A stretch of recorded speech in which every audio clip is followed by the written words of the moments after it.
Ayun, nabudol tayo guys. Ah! Pero okay na rin. Ayun, gusto ko nga yung ano eh. Gusto ko yung ganitong motocross na helmet sa totoo lang. Ayan, mas medyo bagay siya dito sa motor natin. Yung ride natin hindi na masyadong mukhang classic eh. May nag-comment nga nung pinost ko to sa Facebook. Sabi nila ano siya, motor pulis pang kalawakan yung style. Transformers daw, ganyan. So titignan ko nga no, medyo nawala na yung idea ng pagka-classic eh. Pero classic pa rin siya in my heart.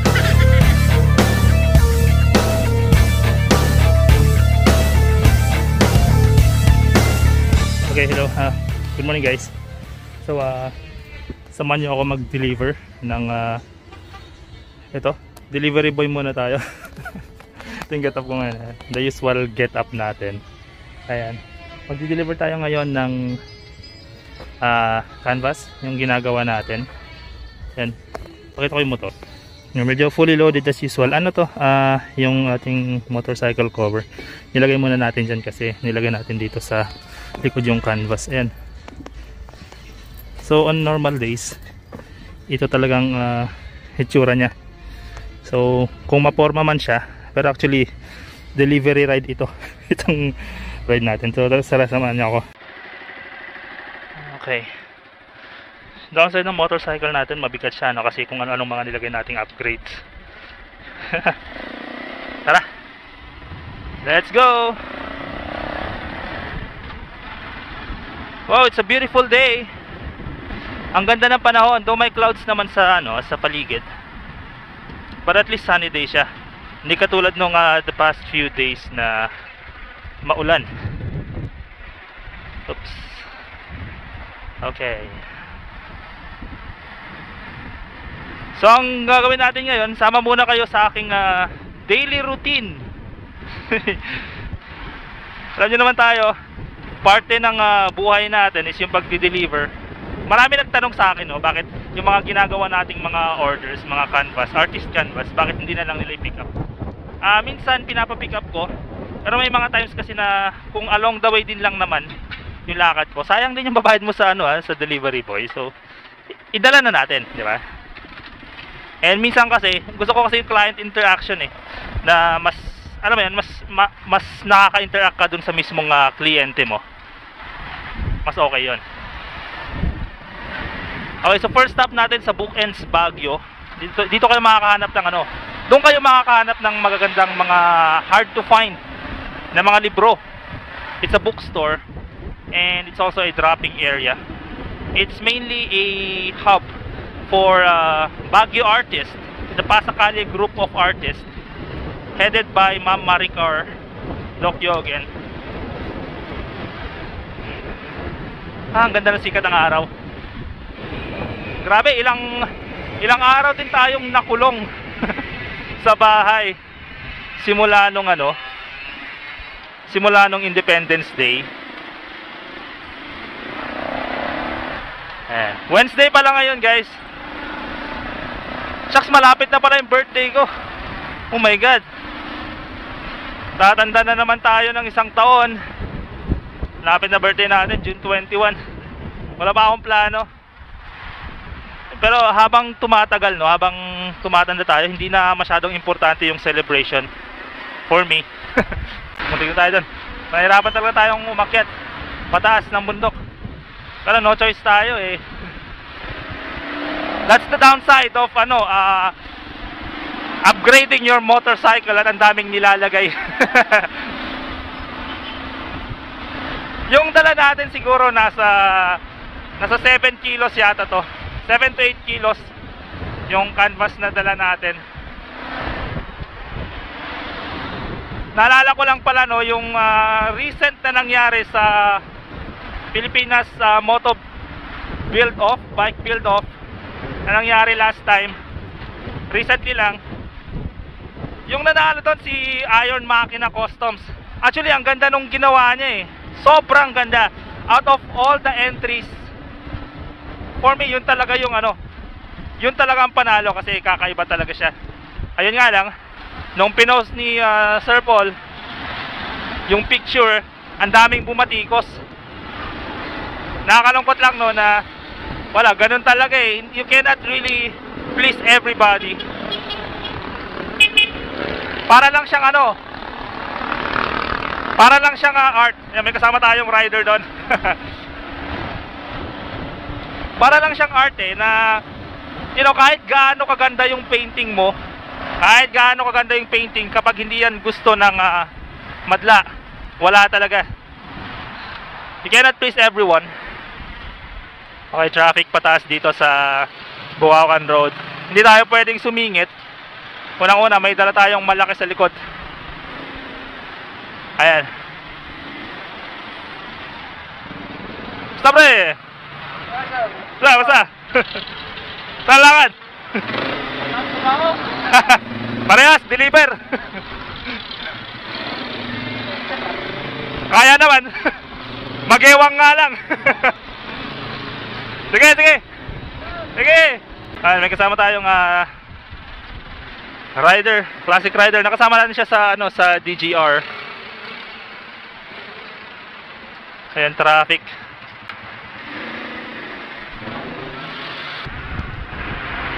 Ayun, okay na. Mga mabutan na tayo ng red light. Green pa naman, oh. As I was saying, yung nanalo dun sa Motobike Field Off 2024, si Iron Makina Customs, it's really one of a kind. And for me, yun talaga yung panalo. Yun nga lang, ang daming mga bumatikos. Yung mga bumatikos, definitely sila yung mga hindi mahilig mag-custom ng motorcycle. Siguro okay na sa kanila yung stock. May mga taong ganun eh, o kontento na sila sa stock. Well, ganun talaga, iba-iba talaga ang taste ng tao. You cannot really force them to like what you're doing. Anyway, congratulations kay Sir Paul and the team of Iron Makina Customs for a job well done. Ang galing. Ito, pakita ko yung ginawa nila. Yan, oh. Yan. Daming sumali. Nakaka-amaze na dito sa atin sa Pilipinas, meron ganito. Meron tayong mga builders, bike builders. Parang yung mga nakikita natin sa TV, no? Sa mga TV shows. Yung mga American Chopper, yung mga ganun, no? So, yeah, it's a very nice thing to know na may mga ganitong event. Anyway, dun sa mga tao na hindi nakaka-appreciate, ganun talaga. Yung mga nagsabi nga, ano eh, sinayang yung oras, sinayang yung pera, sinayang yung design. And that really depends on our sa opinion nila. Sa motorcycle kasi, dyan mo makikita yung characteristic ng isang rider. Kung paano niya ginawa yung kanyang motorcycle, kung paano niya ginawa yung design, yung pag-upgrade niya, yung pag-build niya. It shows the characteristics of the biker, of the builder. If you're staying stuck, it also tells you about something. If you're alam mo yan, may motor ka, in-upgrade mo, but just the bare minimum, it still tells you about something about you. So yun lang yun. Mga other entries, very unique din, and it's really amazing. Nandito tayo ngayon sa Ligarda Road. Ayan, yung next na project natin pala sa motorcycle natin, isa siya sa mga balak ko talagang gawin simula nung una-una ko pang nakuha yung motorcycle natin 2 years ago, more than 2 years ago. Nakita ko kasi yung yung may hydraulic clutch na motorcycle. Ito nga, QAC R152 natin, yung clutch natin is cable. So, tawa ng Diyos, hindi pa naman tayo naputulan ng clutch cable. Hindi pa siya nangyari. May mga nagpo-post doon sa group na yun daw yung common issue ng ating QAC R152. Pero in my case, hindi pa naman ako naputulan. Nagpalit tayo ng clutch cable before, hindi na stock yung gamit natin kasi nagtaas tayo ng ating handlebar, naging fat bar na siya. Tapos naglagay rin tayo ng handlebar lifter, ang taas na, so hindi na aabot yung ating clutch cable. So yung binili natin na fat bar, care of Swabs, ayan, salamat Swabs, may kasama ng clutch cable. So yun yung gamit natin ngayon. And wala pa naman tayong naging problema. Yun nga lang, since we're into upgrading and modification ng mga rides natin, ayun, naisip ko, maybe, just maybe, ano kayang feeling ng naka hydraulic clutch. Konting upgrade dito sa ating motorcycle. So nabili na natin actually yung gamit for left and right clutch, kasi papalitan na rin natin yung right natin, yung sa brake, para maging pantay naman, para hindi magkaiba yung ating clutch. Gamit pala natin is yung pang Wave 100. Tapos meron na rin tayo yung mismong hydraulic mechanism niya. Ang problema, yung inclusive na hydraulic hose, masyado siyang mahaba, 192 centimeters. So hindi siya pwede siya, pero sobrang haba. May naka-dangling o naka-expose na wire, hindi rin naman maganda yun, di ba? Delikado yun. Baka sumabit. So hanap tayo mamaya. Sana may mahanapan tayo at least 100 to 110 centimeters na hydraulic hose. Oh, by the way guys, ang gamit natin ngayon is the Akaso Brave 7. Ito to. Ayan, naka-chest mount siya dito sa atin. Ayan yung tsura niya. So, ang gamit natin is a 4K with 30 frames per second. Ang katumbas nun sa cellphone is 1080p. Ayan, sayang 30 frames per second lang siya, no? Mas maganda kung 60 or higher. Pero wala, hindi siya available. Okay, malapit na tayo. Itong road dito sa kapag diniretso mo to, that's Session Road. Okay, dito tayo sa gilid.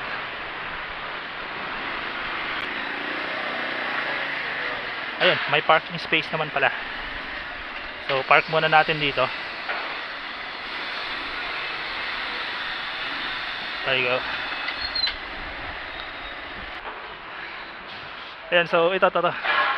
This is 2x3 canvas, by the way. So, kailangan nating tanggalin. This is our, isa sa mga trabaho din natin. So, maliban sa pagiging artist, gumagawa tayo ng canvas. It's an odd job. Honestly, hindi maraming tao nakakalam ng ganito trabaho. Konti lang mga taong gumagawa nito. Gumagawa ng artist canvas for artists, since yun yung yun yung ating profession as an artist. So at least we have the means, the idea kung paano talaga gumawa ng perfect canvas for artists. So lagay muna natin siya dito. Oh, by the way, paano ko siya nalagay dito sa top box? Ayan, meron tayong nilalagay na itong kahoy na to para patungan. Anyway, kung maliit lang naman yung canvas natin, hindi na natin kailangan to. Itong mga gamit nating tali, dito yan. So, in-install natin yan dito. Ayan, o. Maliban dito sa side panniers natin, dito natin sinisingit para hindi na tayo nagbubukas, nag-o-open ng mga lalagyan. Ayan, o. Rubber naman tong cover niya, so okay lang. Okay.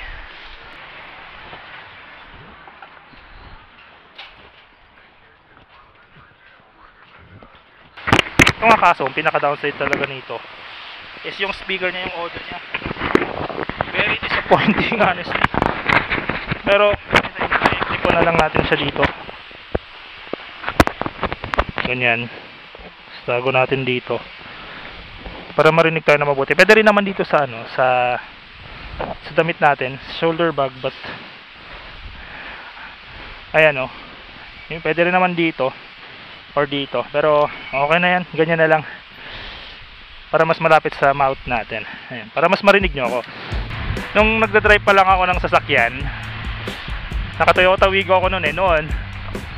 May patience naman tayo, no, sa traffic, no. Pero simula nung bumili ulit tayo ng ride natin, mas gusto ko nang nagmo-motor, sa totoo lang kasi syempre it saves you time sa kalsada. Yun naman yung number one. Tapos hindi ka talaga masyadong mata-traffic. May traffic man, pero you cannot compare it to a car that you really have to stop.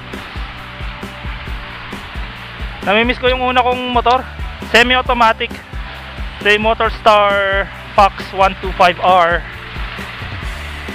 Pinakaunang motor natin yun. Ay, nakakamiss. Kaya I have to let it go. Because way back 2010, times were tough for us in terms of financial. So we have to let it go. Yung Baguio City, actually, maliit lang ang Baguio City. Pwede mong matawid ang dulo to dulo ng Baguio City, wala pang isang oras. Basta hindi traffic. Pwedeng pwede. Siyempre, ang kalaban mo lang naman dito is yung twisties, mountains, kasi up and down. Wala masyadong straight roads dito. Pwede kang makapag 100 siguro. Nagawa ko naman siya before, pero hindi ganun kahaba ang mga kalsada dito. Sa totoo lang, wala akong alam dito sa Baguio City na tindahan ng mga classic motorcycle parts, yung tulad nila Swaps, yung mga ganun. Wala eh. Kenyo Classico, yung mga wala. Pero yung mga naaalala ko na nakikita ko online, no, sa Facebook and Shopee. So mostly na mga tindahan ng mga motorcycle dito is just the typical store, mostly for NMAX, mga ganun, mga scooters usually yung dito, mga bentahan ng may rally bigla. SLU yun, guys. Biglang may nagra-rally. Nasubukan na rin natin yan before nung nag-aaral tayo sa UP. Alam nyo naman, basta UP number 1 sa mga rally, no? So dito sa Tranquoville, dun sa Tranquoville banda, yun ang medyo maraming motorcycle parts na pwede nating bilihan. I hope meron sila. Universal naman itong itong hydraulic hose. Ang problema lang is sana meron silang available na size para sa atin. Yan, sa Bike Mart. I hope meron. Tingnan natin. Uy, may tindahan ng mga helmet, oh. Wow. Check natin yan.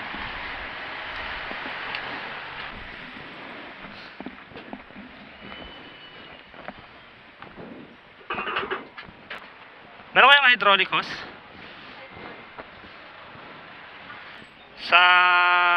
Actually, lalagay ko siya sa clutch eh. 350 front. Pero sige, okay lang. Kunin ko na siguro. 350. Okay na. Kunin ko na yun. RXR, guys, oh. Yan, oh. RXR. This is Philippine made. Yan, pag nakita mo yung Pilipinas. It's nice. Thank you. Yeah. And guys, so ito front nakalagay 350 yung bili natin. Hindi ko alam kung pwede siya, pero tingnan na lang natin. Check na natin to. Wow.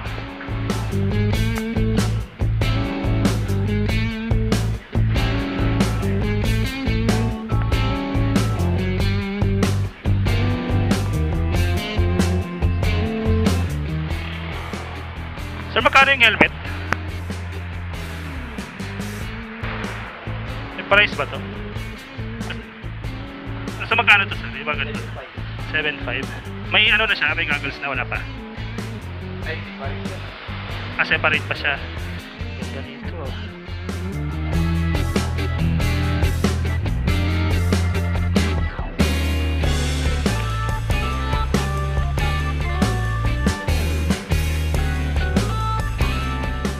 Actually, yan yung gusto nating mga helmet, yung mga motocross na helmet.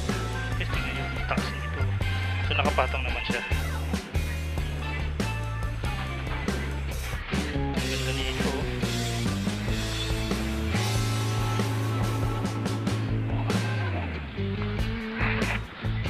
Pag magbe-benguet loop tayo, kailangan natin to. Ayan. Tsaka ito, riding boots. Ang ganda nito. Ayan, oh. Pwede bang Gcash dito? Teka lang.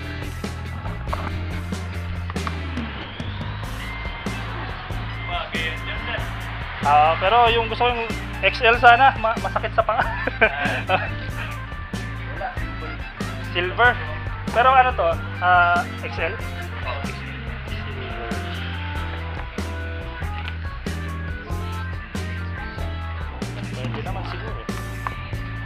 guys. Hintayin ko lang sweldo.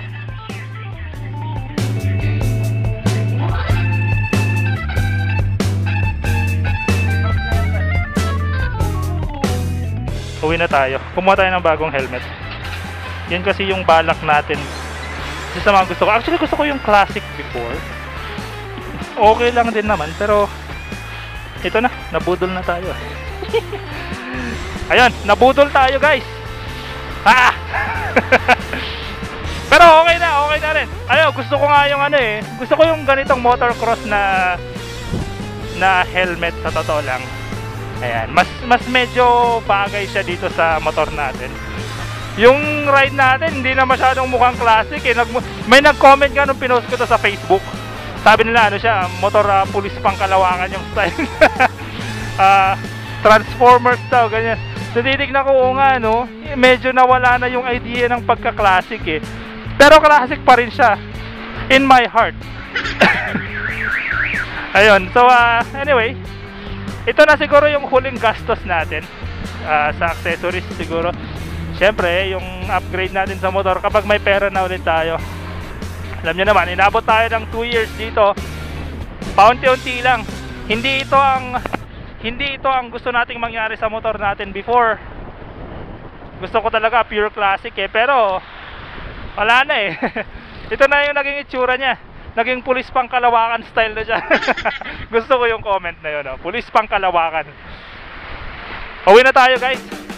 Ayun, kung nanonood ka pa rin hanggang sa oras na to, hanggang sa huli, maraming salamat sa patuloy na pagsuporta nyo sa aking channel at sa panonood nyo ng aking mga motorcycle vlogs, mga custom builds natin and everything. Please don't forget guys to like and subscribe to my channel. Check yung mga ibang videos ko, mga customization, builds natin, travels natin. Sa susunod, syempre, meron na rin tayo yung travel natin. Travel na rin tayo. Isingit lang natin sa ating schedule, tight schedule. Ayan, maraming salamat guys. Salamat.